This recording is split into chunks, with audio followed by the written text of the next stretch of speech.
नमस्कार दोस्तों, इस कहानी को अंत तक सुनिए क्योंकि यह कहानी आपकी जिंदगी को बदलने वाली है। एक गांव में किसान रहता था जिसका नाम मोहन था, जो हमेशा मस्त रहता था। उसके चेहरे पर कभी किसी बात की उदासी नहीं होती और न वह कभी चिंतित दिखता। एक बार गांव में भयंकर तूफान आया। गांव के लोगों की सारी फसलें खराब हो गईं। गांव के सभी लोग बहुत चिंतित हो गए। सब अपनी फसलों को देखकर मायूस हो रहे थे। तब तक सबने देखा कि वो किसान अब भी बहुत खुश था। उसे कोई चिंता नहीं थी। गांव लोगों ने मोहन से पूछा, क्या बात है मोहन, तेरी सारी फसलें खराब हो गई, तुझे अभी भी चिंता नहीं है, तू इतना खुश कैसे है? उसने कहा, इसमें उदास होने वाली क्या बात है? उसने कहा, चिंता छोड़ दो भाई, हमेशा मस्त रहना सीखो, हंसते रहना सीखो। गांव वाले बोले, इसमें भला मस्त रहने जैसा क्या है? कैसे हम मस्त रह सकते हैं? हमारे तो नुकसान हो गया, फसलें खराब हो गईं, अब हम क्या खाएंगे, अपना जीविका कैसे चलाएंगे और इसमें भला हम कैसे मस्त रहे? अब तू ही बता, क्या तुझे कभी किसी बात की चिंता नहीं होती? तू हमेशा खुश कैसे रह लेता है? उसने कहा, अरे भाई चिंता छोड़ो, मस्त रहना सीखो। उसने कहा, ठीक है, लेकिन मस्त रहने के पीछे वजह भी तो होनी चाहिए, हमें तो चिंताएं हो जाती है। उसने कहा, हर चीज की चिंता, जिम्मेदारियों को चिंता। हम बच्चे थोड़े हैं कि हमेशा खुश रहें। 15 साल के बाद उनको भी चिंताएं घेर लेती है। अब तो चिंता ही चिंता है। मेरे बच्चों को पढ़ाई की चिंता है, उनके करियर की चिंता है, उनके फ्यूचर की चिंता है। मुझे उन बच्चों की खाना पीना और बाकी सारी घरेलू चीजों की चिंता है।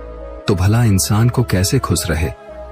उसने कहा, खुश रहना एक कला है और मस्त रहना अपने आप में यह सोच है। गांव वालों ने बोला, तो क्या तुम हमें यह कला सिखा सकते हो कि हम भी हमेशा खुश और मस्त कैसे रह सकते हैं? उसने कहा, हाँ, मैं तुम्हें एक मजेदार कहानी सुनाता हूं, ध्यान से सुनो। बचपन की बात है। मैं अपने पिता के साथ एक बार जंगल के रास्ते से शहर जा रहा था क्योंकि हमें फसलों को बेचने थी। क्योंकि उस समय मेरे पिताजी काफी परेशान रहते थे। घर में बिल्कुल भी धन नहीं बचा था। अब तो फसलों को बेचना ही आखिरी हल था। जंगल जाते जाते शाम हो गई और जंगल में काफी अंधेरा हो गया। रास्ता तो दिख नहीं रहा था। उस दिन भी ऐसे ही आंधी आई थी। तब तक हमारी बैलगाड़ी का पहिया जमीन में धंस गया और हम वहीं फंस गए। पापा ने पहिया बहुत निकालने की कोशिश करी, लेकिन वो निकला ही नहीं। अंत में थक गए, हम हार गए, हमें कोई रास्ता नहीं दिखाई दिया। अब हम भूख प्यास से परेशान होने लगे और हमें डर लगने लगा। मैंने पापा से कहा, पापा मुझे बहुत डर लग रहा है। पापा ने कहा, चिंता की कोई बात नहीं, मैं तेरे साथ हूं, तू क्यों चिंता कर रहा है? लेकिन उनके कहने से मुझे कोई असर नहीं हुआ और मैं डरने लगा क्योंकि जंगल के बहुत आवाज आ रही थी और वो जंगल बहुत ही वीरान था। पापा ने कहा, डरते नहीं है? काफी प्रयास करने बाद हमने फैसला किया कि आज रात हम यहीं बिताएंगे।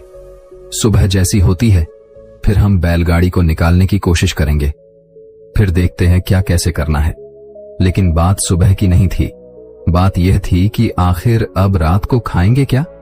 क्योंकि हमारे पास जितना भोजन था हमने रास्ते में खत्म कर दिया था। हम दोनों बैठकर कुछ सोच ही रहे थे। तभी एक कुटिया दिखाई दी जिसमें से प्रकाश की रोशनी आ रही थी। पापा ने बोला, तुम यहीं पे रुककर आराम करो, मैं अभी कुछ देखता हूं, शायद कोई मदद के लिए उपाय मिल जाए।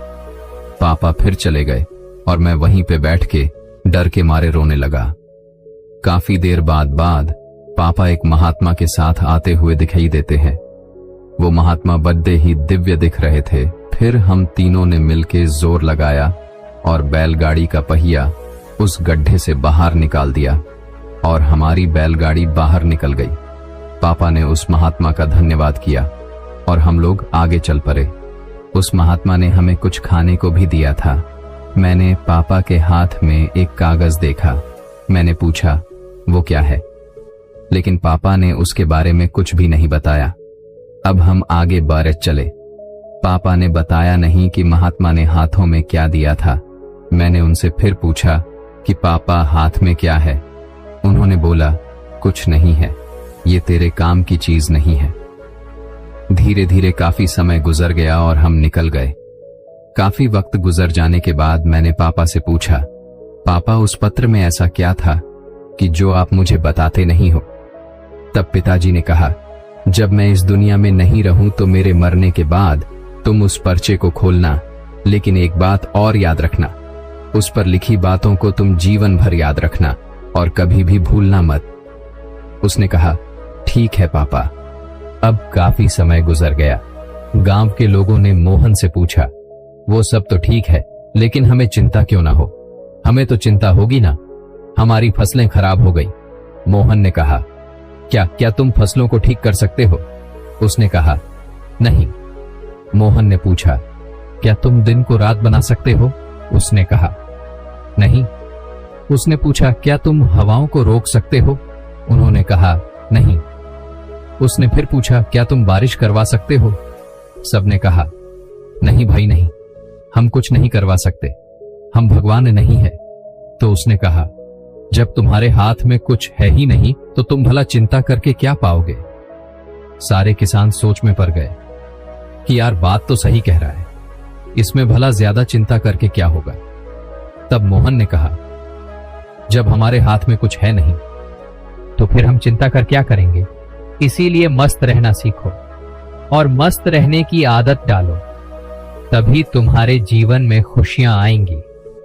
तब सब किसान ने कहा, लेकिन उस पत्र में ऐसा क्या लिखा था? क्या तुमने पिता के जाने के बाद उसे खोलकर नहीं देखा?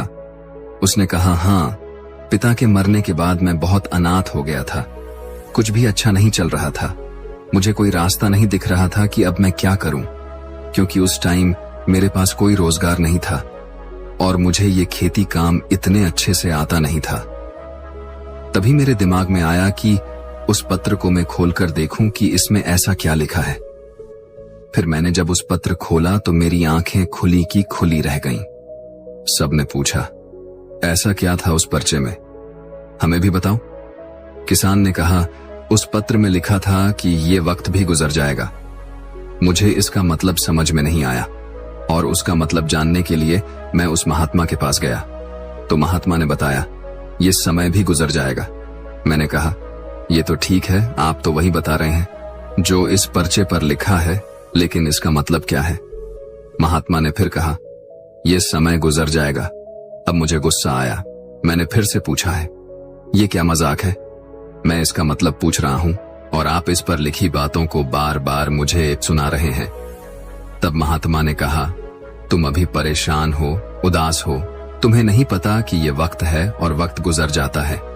ये हालात ऐसे ही नहीं रहेंगे, कुछ समय बाद सब ठीक हो जाएगा, सब कुछ बदल जाएगा और ये परेशानियों के बादल छंट जाएंगे। इसीलिए इस बातों को याद रखो, ये वक्त गुजर जाएगा, वक्त कभी नहीं रुकता, अच्छा बुरा जैसा भी हो वक्त गुजर जाता है। तुमको चिंता करने की कोई आवश्यकता नहीं है, तुम बस खुद को देखो, अपने हाथ को देखो और बस मेहनत करते रहो। धीरे धीरे वक्त जैसा भी हो, समय बदल जाता है।